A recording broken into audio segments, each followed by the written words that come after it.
qadınlar onların əsl niyyətini, yəni orada onların təhqir olunacağını bilib, özlərini gəmidən çaya böldürmüşlər. Gedir, önlərinə baxır, bacısına, anası. Ben bunları anlatırken duygusallaşıram. Qoşabulaqdan köçməyimiz hardasa yəni bu aylara təsadüf edir, qış aylarıydı. Hə bax dediyim kənd budur, Qızıl Xaraba. 70-ci ildə 3 gün qalmışkən məni dayandırdılar. Xaricdə yaşayan ermənilərlə əlaqə komitəsi var idi.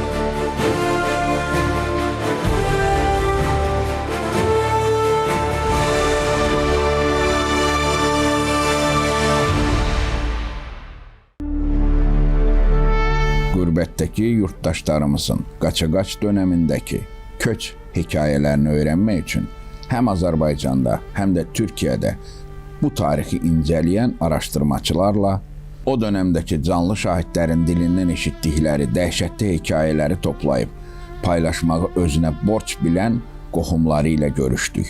Nə qədər deməyə dilimiz gəlməsə də, ortada belə bir acı gerçək var. Doğma Azərbaycanda da, qardaş Türkiyədə də yaşayan Qərbi Azərbaycanlılar özlərini içdən-içə yenə qürbətdə hiss edirlər. Düzdür, yaşadıkları yerlərdə heç də yerli əhalidən geri qalmırlar.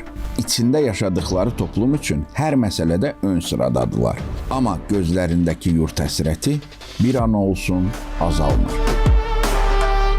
Iğdır doğumluyum, ancaq bizim atalarımız, dedelerimiz eski Qərb Azərbaycanın Rəvandan keçmədir. Babalarımızın yaşayış yerləri oralardır, oradan geçmədir. Burada uzun dönem Milli Eğitim Müdürlüğü, Halk Eğitimden başladım, Kültür Turizm İl Müdürlüğü, Milli Eğitim Müdürlüğü görevlerinde bulundum. Araştırmacı yazarım. Özellikle atalarımızın bize anlattıkları hikayelerden yola çıkarak onların hayat hikayelerini araştırdım, yazdım, belgesellerini yaptım. Onların yaşama tarzını anlatmaya çalıştım. Ve biz bu bölgede Azərbaycan Türkləri olarak çok büyük bedeller ödedik. Mənim ulu babalarım, yəni bildiyim qədərilə 1828-29-cu illərdə yəni İrəvan xanlığı işğal olunana qədər Göyçədə yaşayıblar. İrəvan xanlığının işğal olunması və Çar Rusiyasının orada apardığı siyasət birbaşa belə deyək də mənim nəslimin həyatında da dəyişikliklərə səbəb olur. Yəni məsələ burasındadır ki, Çar Rusiyası İrəvan xanlığını işğal eləyəndə birinci ən yaxşı yerlərdə, ən strateji, əhəmiyyətli yerlərdə, yəni Azərbaycanlıları, türk əhalini sıxışdırıb çıxarır və orada erməni əhalini yerləşdirirdi. Siz ailənizə, keçmişinizə, öz köklərinizə və soyunuza dəyər verən bağlı bir adamsınız. Fəaliyyətinizdən, işlərinizdən də bu görünür. Burada çalışmalarınız Azərbaycanda da bilinir, tanınır, dəyərləndirilir. Mənə sizin ailə tarixçəniz maraqlıdır. Bununla bağlı nələr araşdırmışsınız? Dedelerim birinci nesil olarak, yani öz atamın babaları, dedeleri şu anda Ermənistan, eski Türk yurdu olan Ermənistan'ın arasının hemen öbür tarafında Canfıda köyü. Canfıda köyü. Canfıda, Canfəda değişikler ama Canfıda olarak yöresel ağzına danışılır. Orada doğmalar. Büyük bir köydü. Buraya gelen onlarla birlikte bir sürü akrabalarımız da var. Benim öz anam atın uşaqdan, atın tərkində arazi geçip bu tarafa getirirler ataları ama yarısı orada kalır. Benim öz atam yine atın tərkində, dıngılı uşaqkən bu tarafa geçir. Ama öz babamın atası, babası Fethullah kişi orada vurulur, çarpışırlar. Çünkü bunlar çoluğu, çocuğu, bayanları, o kadınları, arvatları önceden gönderirler. Köy basılacak diye kendileri köyde kalır, çatışmaya girir. O çatışmada vurulur. Bunu öldü diye diğer ölülerle Fettahlı diye birinin kuyusuna atırlar. Atam çok dirayetli, pehlivan yapılı biri Fethullah dedem. O her kuyuya atılan ölünün üstüne çıkır. Her kuyuya atılan ölünün üstüne çıkır. Gece karanlığında belden aşağı en çok yara alıp sürünerek gelir. Aras nehrini geçir. Orada da değiller işte sizin akrabalarınız burada Türkiye'de Ağaver köyü orada yaşayırlar. Gəlir Ağaver köyünə yerləşir. Göyçədə bu proses ilk başlayıb Göyçə gölünün qərb sahillərindən. Yəni indiki belə deyək də Kəvər və Aşağı Qaranlıq rayonlarının ərazisində. Özdə əhalinin ən sıx yaşadığı ərazi idi ora. Məhsuldar, yaşayış üçün daha əhəmiyyətli, həm də ki tarixi abidələrlə zəngin hissəsi idi Göyçə ərazisinin. Və o ərazidən Azərbaycanlı əhalini sıxışdırıb çıxarmağa və oraya erməniləri yerləşdirməyə başladılar. Və Azərbaycanlı əhali nəhayətdə məcbur olub ki, kəndi tərk eləsin. O cümlədən də mənim ulu babamın ailəsi. Sizin tayfanızın adı necə gedirdi müəllim? Yəni tayfalar orada əsasən Qarapapaq tayfaları yaşayırdı. Yəni o ərazidə yaşayanlar əsasən Qarapapaqlar idi. Göyçəni tərk eləməyiblər. Onlar Göyçədən qərb belə deyək də cənub istiqamətə o yenə kəndlər silsiləsi idi. Yarpızlı idi, Qızılvəngi idi. Aşıqalının o doğulub yaşadığı kənd və Qızılvəngdən sonra bir kənd var idi, yəni boşalmış kənd idi, Qızıl Xaraba kəndi deyirdilər və əhali həmin kəndə köçür. Sonra həmin kəndi də öz o doğma kəndlərinin, o Göyçə gölünün sahilindəki kəndin adınla Yuxarı Zağalı adlandırırlar.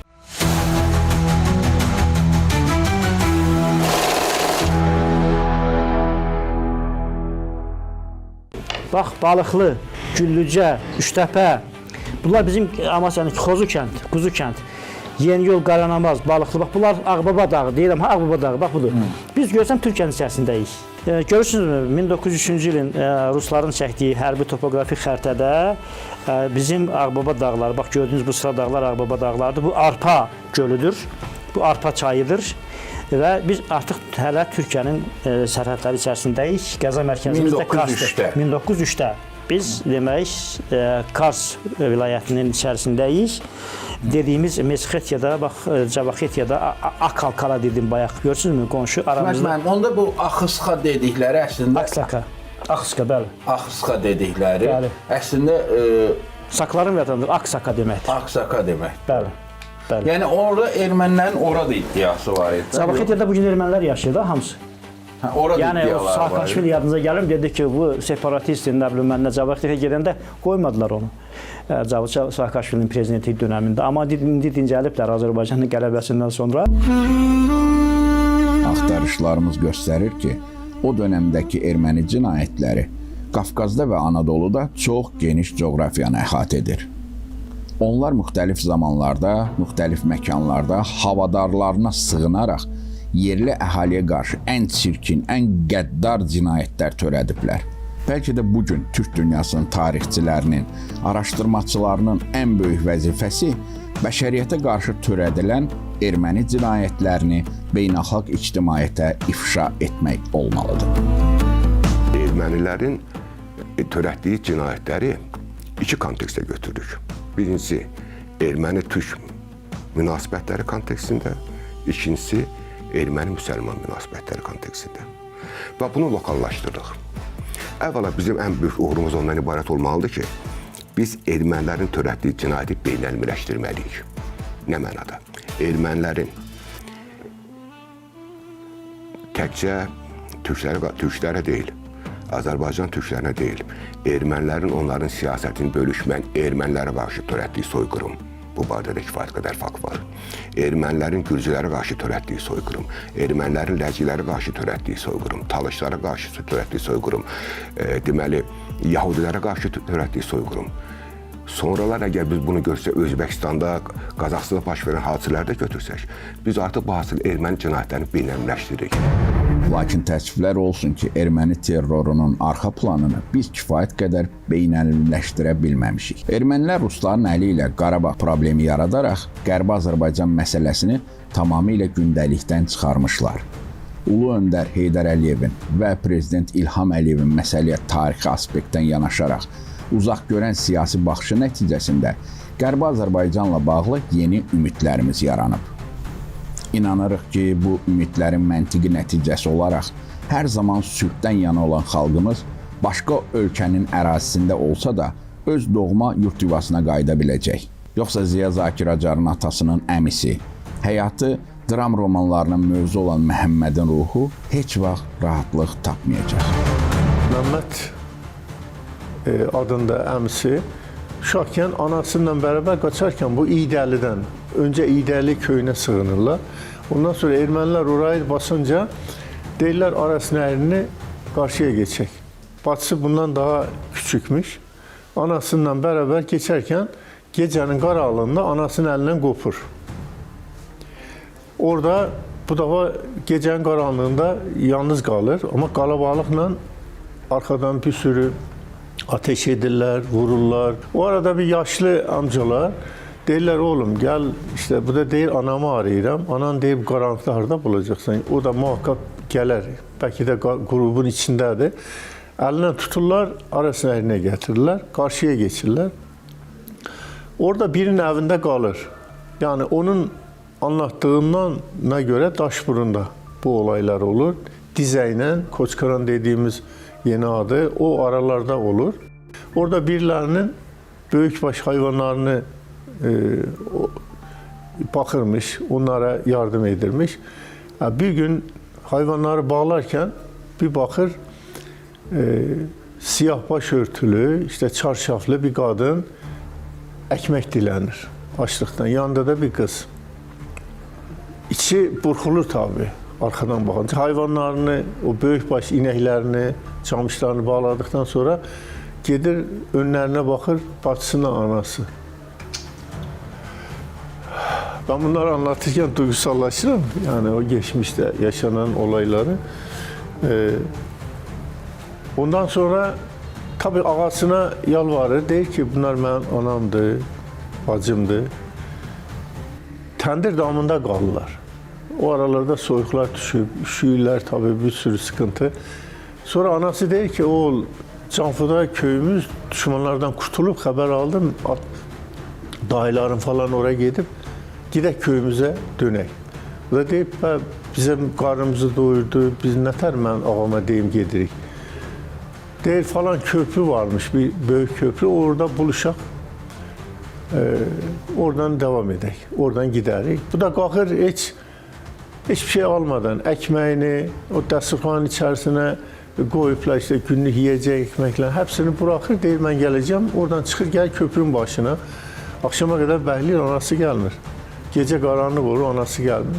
Qorxusundan köyə də dönmür, hayvanları boş bırakıb, yani ayıp olar diye köyə dönmür. Orada yatıp kalırken sabahla Kazım Karabək'in askerler, özellikle o dönemde anasız babasız kalan yetim uşaqları alıp topluyorlarmış bir yere.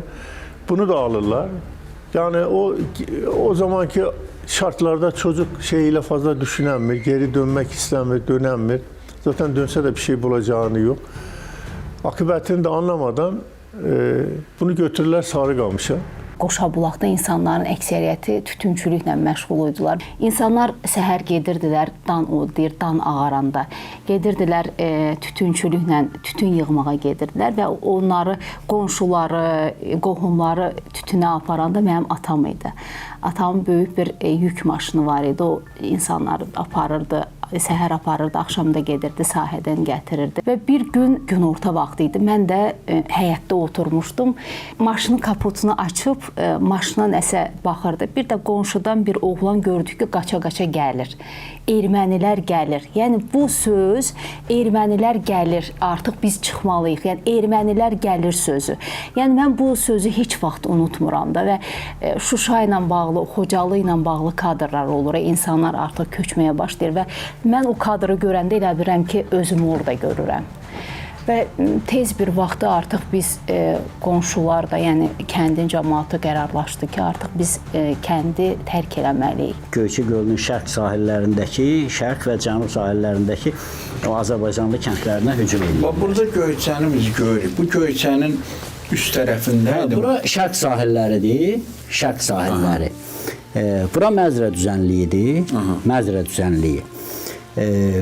Və bu hissə qərb sahilləridir. Burada Kəvər, sonra Kəvərin adını, yəni bura köçürülən ermənilər əsasən Türkiyənin Bəyazit bölgəsindən köçürüldüklərinə görə həmin yaşayış məntəqəsinin adını dəyişdirib yeni Bəyazit qoymuşdular. Və ondan sonra gəlirdi burada böyük yaşayış məntəqələri, aşağı qaranlıq, bir də yuxarı qaranlıq kəndləri idi.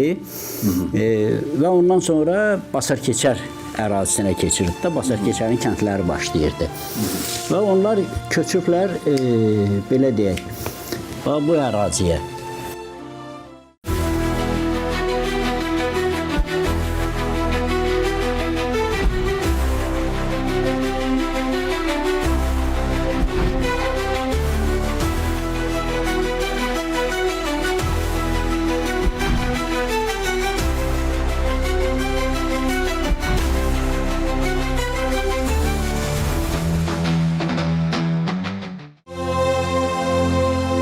Xəritə üzərində köç marşrutunu göstərmək elə də çətin deyil. Məsələn, Füzuli Sabiroğlu barmağını gəzdirərək deyir ki, onların tayfası bura gəliblər, sonra geri qaytararaq deyil, yox, öncə bura gəliblər və s. Amma bu köç yollarında yaşanan faciələrin pərdə arxasına düşünəndə insanın dəhşət bürüyür. Dünyanın güc savaşında bu torpaqlarda 10 minlərlə yaşam yarımçıq qalıb, 100 minlərlə ailə dağılıb, milyonlarla ocaq sönüb.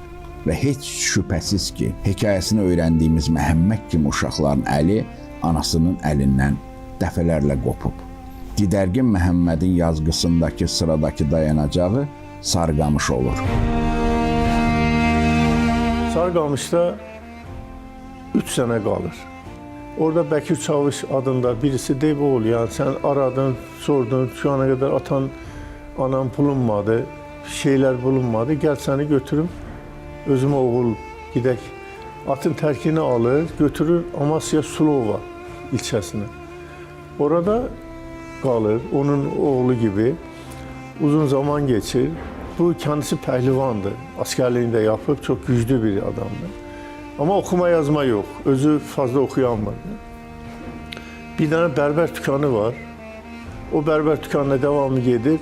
Özü güreşçi olduğu için Tərcüman gazetesinin bir köşesinde eskiden pəhlivanları, Türk pəhlivanlarını yazırdılar. Orada hikayelerini yazırdılar bir köşede. Onu her gün okuttururmuş. Yeni gazete alıp o berbere okuttururmuş boş kalanda. İşte orada deyipti, sen niye aslını bulanmırsan diye. Ne yapım deyir, gazeteye ilan verir. Gazeteye ilan verince bizim Canfıda'dan gelen, burada o zaman Iğdır'ın en zengin adamlarından, büyük adamlarından birisi deyip ki, gazetede ilanı görür, ya deyip bu işte atamın adı Musa'dır, bu Musa'nın əmsi oğludur. Qarsa gəlir, atam da atı vardı o zaman, atın tərkini alır, geldi. Biz böyüdükten sonra getməyimiz, gəlməmiz oldu. Mənə bu hikayələrini orada anladırdı. Ben sonunda buraya getirdim. O dediği yerleri anlatmaya çalışırdım ama fazla bilmirdi. Iğdır değişib, Iğdır büyüyüb. İşte anamı buradan elinden koptum. Burada bu oldu. Anladırdı. Bizim ailənin başına üçüncü bir faciə, yəni köçürülmə faciəsi gəlir. 1948-ci ildə mənim babamın ailəsinə belə bir köçürülmə bileti verilir. Baxalım. Və bu köçmə biletinə görə onlar Əlbayramlı şəhərinə köçməliymişlər. Siz təsəvvür eləyin ki, ömrü boyu Göyçə gölünün sahilində, dəniz səviyyəsindən 2000 metrə qədər yüksəklikdə yaşamış əhali, yəni bütün tarixi boyu. İnsanlar köçməli idilər Əlbayramlı şəhərinə, heç bir həyat şəraiti olmayan bir yerə və bu da öz nəticəsini verir. Yəni onlar köçəndən hardasa 2 ay sonra elə bil ki, babamın böyük oğlu, atamın böyük qardaşı orada qızdırmadan tələf olur. Və bu kişi görür ki, belə getsə ailənin bütün üzvləri məhv olacaqdır burada. Yəni yaşamaq mümkün deyil. Mənim qardaşım da çox balaca idi, o yolda çox xəstələndi. 2 yaşı var idi, o xəstələndi. Ona görə biz yolda bir neçə saat dayanmalı olduq. Uşaqlar var idi ki, analarının qucağındaydılar, hamısı körpə idilər. Qaytaran var idi, çox xəstələnən var idi. Çünki soyuq idi hava və heç nə götürməmişdik. Rusiya təbii ki, cənub sərhədlərini qorumaq üçün xristian dövlətlərə ibarət bufer yaratmaq fikrində idi. Bilirsiniz ki, Türkmənçay müqabiləsindən, Gürcistan müqabiləsindən sonra xeyli ermənilər köçürüldü. Eyni zamanda Azərbaycan ərazisində Rusiyanın bir qurumu, bir təşkilatı, rəsmi təşkilatı Çarın əmri ilə fəaliyyətə başladı. Bu da pravoslavlaşdırma siyasətini yeritmək üçündür. Oradan Axıskadan gəlirdilər ermənilər. Bizim kəndin kolxozunda ot biçməyə, kolxozun yaxşı pul verildiyinə görə onlar gəlirdilər. Dəryazla, ya da kərənti ilə ot biçirdilər. Kolxozun yerləri çox böyük idi, bizdə kolxozun yerləri. Onların içərisində bir erməni vardı. Bu bizim Aşıq mahnılarını oxuyurdu. Mən əminəm ki, o qıpçaq idi. Bizi görəndə kövrəlirdi, gəraylı oxuyurdu, dübeyti oxuyurdu. Hətta belə bizim bilmədiyimiz qədim aşıq havalarını oxuyurdu. İndi Ermənistan adlanan ərazidən İslamın bütün izləri silinibdir. Erevan mahalı, Göyçə mahalı, Zəngibasar mahalı, Zəngəzur mahalı, bunlar hamısı müsəlmanlar, Azərbaycanlılar yaşayan diyarlar olublar. İndi təəssüf ki, bu ərazilərdən, bu diyarlardan müsəlmanlar çıxarılıblar. Bir nəfər də olsun müsəlman yoxdur bu ərazilərdə. Bu da Ermənistan millətçiliyinin, erməni ekstremizmin, erməni şovinizmin siyasətinin nəticəsindədir. Bu həqiqətdə demək lazımdır. Əgər Qafqazda İslam sivilizasiyası haqqında danışırsa, bu həqiqəti demək lazımdır. Mən güman etmirəm ki, o torpaqlardan İslam əbədi olaraq silinib, mən belə hesab etmirəm. İslam harda olubsa, ora bir də gələcək. Mən buna inanıram. Və inanıram ki, o yerlərə, o yerlərin sahibləri, müsəlmanlar, Azərbaycanlılar qayıdacaqlar.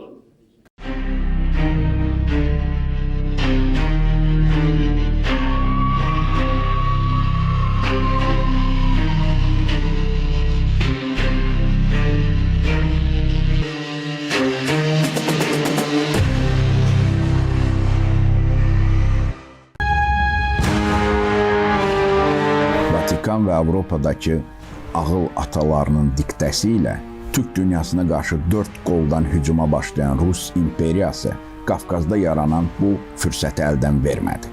Yerli Azərbaycanlı əhalini mümkün olduğu qədər köçürdü, qalanlarını isə xristiyanlaşdırmağa, erməniləşdirməyə çalışdı. Və beləcə plan üzrə hər dəfə imkan yarananda regionda insan mühəndisliyi edərək əhali tərkibini ermənilərin xeyrinə süni olaraq dəyişdirdilər. Əlbəttə bu planın tətikləyici gücü qara keşişlər, məkirli və terrorist erməni kilsəsinin fədailəri idi. Məsələn, əgər ruslar 5 kəndin yandırılmasını istəyirdilərsə, heç şübhəsiz ermənilər 15 kənd yandırırdılar. Məsələn, Rusiya ordusunun tərkibində 150 min erməni olub. 150 min erməni. Generalları olub. Bəli, 150 min erməni olub Osmanlıya qarşı vuruşanda. Fransa ordusunda da olub. Fransa ordusunda regionda olub. Götürün Fransanın köməyi ilə yaradılan Van'da hadisələri götürün. Nə qədər orada Anadolu Türkiyə, o cümlədən Azərbaycan Türk öldürüldü. Orada müsəlman kürdlər də öldürüldü. Bəli, xeyli müsəlman kürdlər də öldürüldü. Faktiki olaraq orada bu qurbanların içərisində kürdlər də vardı. Burada bir məsələn, hadisəni sizə xatırladım. Həmin dövrdə Van'da ermənilərin əlində olanda deməli 30-a yaxın türk qadınını gəmiyə mindirmişlər. Demişsə, Axtamara aparacaq, orada qalacaqsınız. Amma sizi deməli əsirlərimizə dəyişir. Bu qadınları əsir edib aparırlar. Qadınlar burada onların əsir niyyətini, yəni orada onların təhqir olunacağını bilib, özlərini gəmidən çayata böldürmüşlər. Toplu məzar yerləri var, bunları təsbit etdik, onları açdıq, ulusal basın önündə. Neçə dənə toplu məzar yeri buralarda araşdırdınız? Ben 11 tane toplu məzar yeri açdım. Yani təsbit etdim yaşlılardan. Bunların 3 tanesini açtık. Birisi mesela Hak Mehmet Köyü. İlk önce Oba Köyü'nü açtık. Oba Köyü'nde insanları dinledik, görgü tanıkları. Mesela orada değil ki bir dam var, damın topladılar oraya. Sakine Aksu diye birisi vardı, yaşlı teyzemiz. Deyir, ben 9-10 yaşındaydım. Üzüm tağların arasına girdim, oradan seyrettim. Topluyorlar oraya. Ondan sonra gaz yağını tökürlər. Deyir, bağırtıdan öyle şeyden ki kapıyı da kilitləyirlər, ateşi verirlər. Anadolu bölgəsində Qərbi Azərbaycanlılar yaşadıkları erməni cinayətlərinin cəzasız qalmaması üçün bu gün də var gücü ilə çalışırlar. Bu bölgədəki toplu məzarlıqların açılmasında xarici mütəxəssislərin iştirakı beynəlxalq elmi ictimaiyyətə çox önəmli faktları göstərir. Azərbaycan evinin rəhbəri Erzurum Universiteti vasitəsilə bölgəyə İtaliyadan, Avstraliyadan çoxlu elm adamları dəvət olunmasına nail olur. Oba kəndindəki qətliam izləri təsdiqini tapdıqdan sonra Zakir Ziya Acarın növbəti təsvirləri də diqqətə alınır və qazıntı işləri davam etdirilir. Hakumet Köyü'nde Uzun Hüseyin adında birinin kuyusu. Orada anladır. Deyir mesela ben geldim, inəklərimiz vardı, camışlarımız vardı, böyükbaş hayvanlar. Bunları gətirib bağlayırdım. Anam da çörək yapırdı, təndirdə çörək yapırdı. O arada ağabeyim və babamı almışlar, sıraya dizmişler. Köyün 95-100 kişi. Biz 95 tanesinin cəsətini bulduk o quyudan. Deyir, Müslümanların bayramını, ya Qurban bayramını yapırıq diye vurup oraya hepsini bağlamıştılar. Ama önceden kandırıp toplayıplar. Yani bir şey bilmədikləri için insanlar cahilənə oraya toplanıblar. Hepsinin kolunu, ayağını bağlayıplar. Silah yok, bir şey yok. Orada deyir, ben gözümle gördüm, duvarın dibinde ermənilər atamı, ağabeyimi vurdular baltayla, attılar quyuya.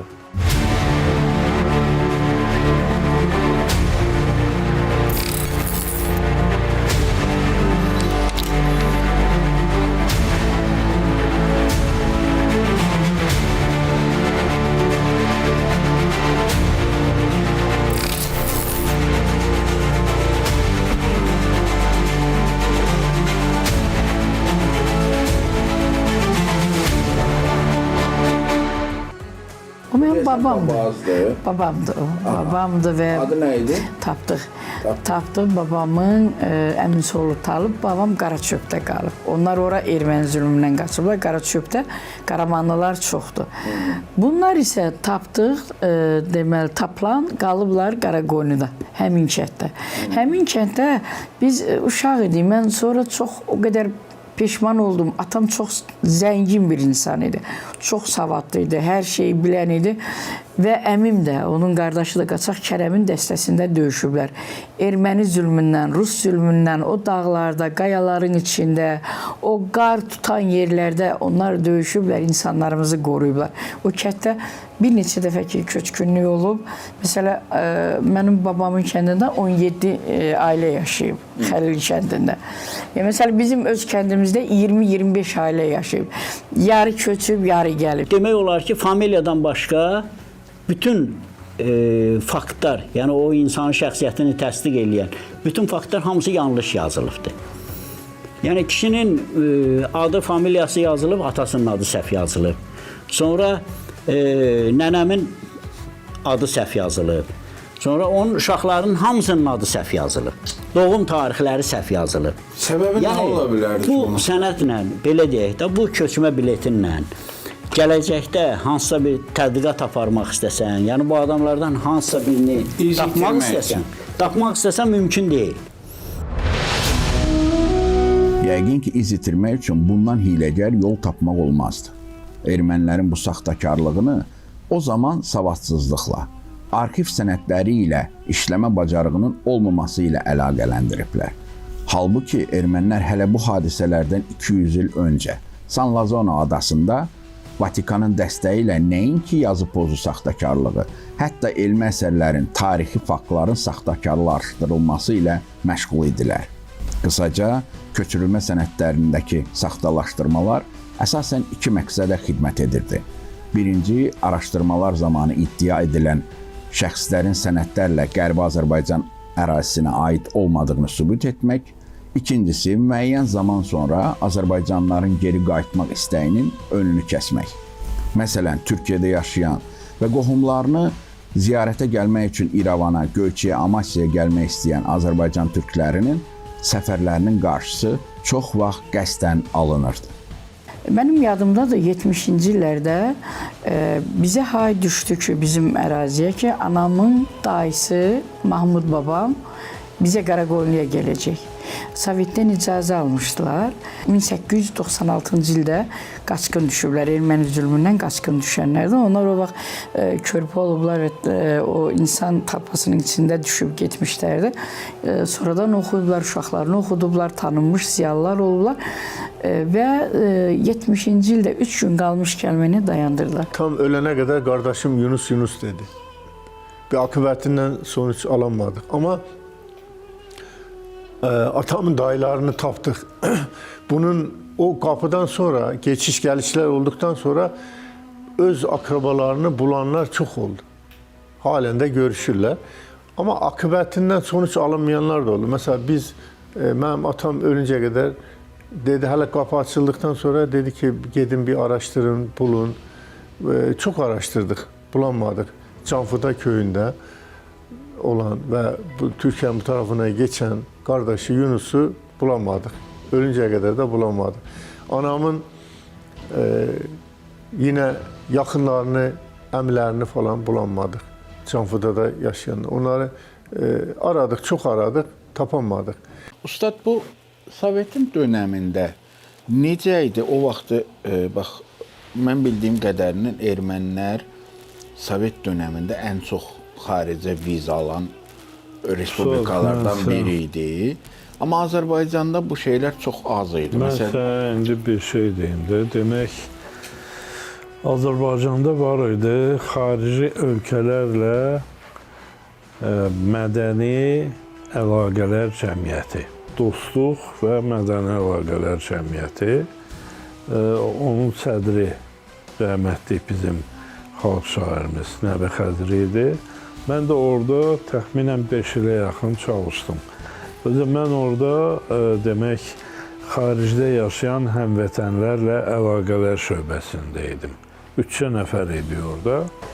Amma Ermənistanda demək, SSR-də bu dostluq cəmiyyətlərinin baş ofisi idi. Bütün respublikalarda var idi. Bir də orada Rodina, Moskvada deyilən bir cəmiyyət var idi. O, xaricdəki həmvətənlərlə işləyən bir dövlət komitəsi idi. Təbii orada KGB-nin xətti var idi, hər şey var idi. Ermənistanda yeganə Rusiyadan başqa respublika idi ki, orada xaricdə yaşayan ermənilərlə əlaqə komitəsi var idi. Bizim cəmaatı 48-ci ildə Azərbaycanlılarımızı Ermənistandan köçürtdülər o adla ki, bəs xaricdə yaşayan Suriyada, Türkiyədə, nə bilim, digər yaxın şərq ölkələrində yaşayan, yəni keçmiş Osmanlı sərhədləri, coğrafiyasında yaşayan erməniləri gətirsinlər SSR-yə.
Bu olayları gördükten sonra bizim burada Azərbaycan Türklərinin örfünün, adətinin genç kuşaklara aktarılması için de 80'li yıllarda bir dernek kurdum.